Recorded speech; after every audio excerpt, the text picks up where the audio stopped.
can you take us through kind of the content and sales training programming evolution over the last couple of years?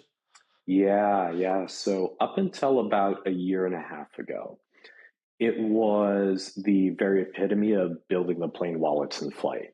We put on content that we thought at the time sounded good. And it's like, yeah, this would be useful. We're hearing enough people talking about this. And hey, if our members are asking for it, let's go ahead and try to provide it. And what that led to was us doing a whole lot of stuff for a whole lot of people. And some of it was really good. A lot of it wasn't really that great, right? But the good news is we were caught in this upswing from 2020 to 2022, when admittedly, like a lot of companies, it didn't really matter the quality of our product to an extent because the ecosystem itself was growing so fast, we were able to kind of ride that wave.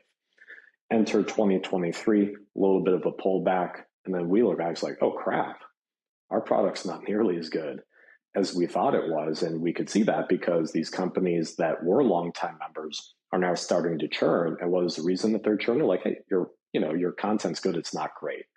Right. So they're like, okay, well, we got to really hunker down and start creating really amazing content. And the first thing that we did is we got very narrow on our focus, right? Pre-2023, we provided training to not only AEs and BDRs, but marketing leaders, RevOps, partnerships, everybody that touched revenue. We're like, hey, we're going to provide some type of training for you.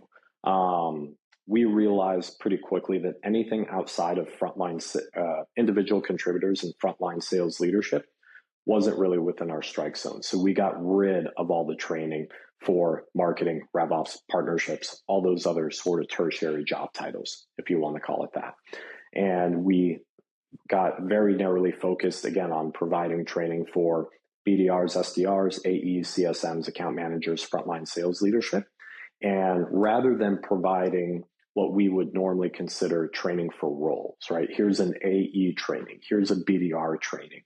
We decided to make a big pivot and focus on training for skills, right? Training for negotiation, training for value articulation, training for qualification. These skills and competencies that sometimes transcend role and job responsibility.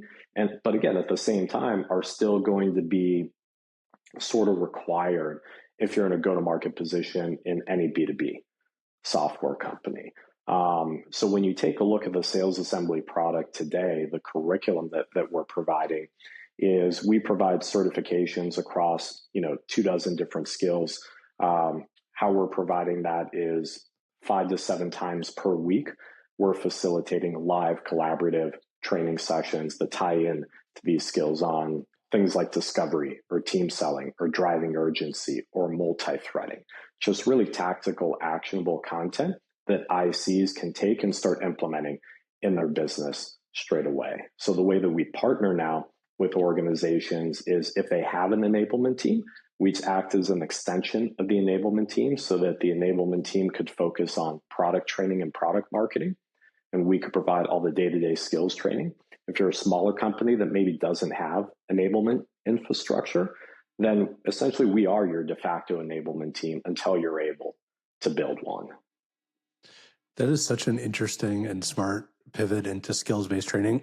Because as you're talking about it, it's like it's so clear that these skills like negotiation and multi-threading, it doesn't matter whether you're an AE or a manager or a CSM or honestly even a founder, you got to get good at these things. And I think even as I'm building Doc, I don't know. I always think of multi-threading as, all right, I got to do it in the sales process and get to win the deal. But honestly, multi-threading doesn't stop there. It's still happening as, we, want to make sure we have multiple champions at a company that we close and things like that. So yeah, it's a really smart, positioning for your training. And I think very, very, very, very needed, especially as if you make it too role-based, then it can get too generic. And what am I actually learning? But the way you set it up is a manager can be like, hey, one of my AEs is really bad at qualifying or really bad at negotiation.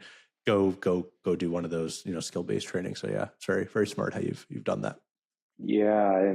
And to that point, that is how we do tend to work with our member companies, is starting with the overarching business metrics that they want to impact. So if they're looking at their team of AEs, They're saying like, hey, we got these 3 AEs where sales cycle length is good, ACV is solid, but man, they're just losing more deals than they should right now. We need to improve their win rates. Great, we have entire curriculums that are going to be built specifically to help them improve their win rates, right?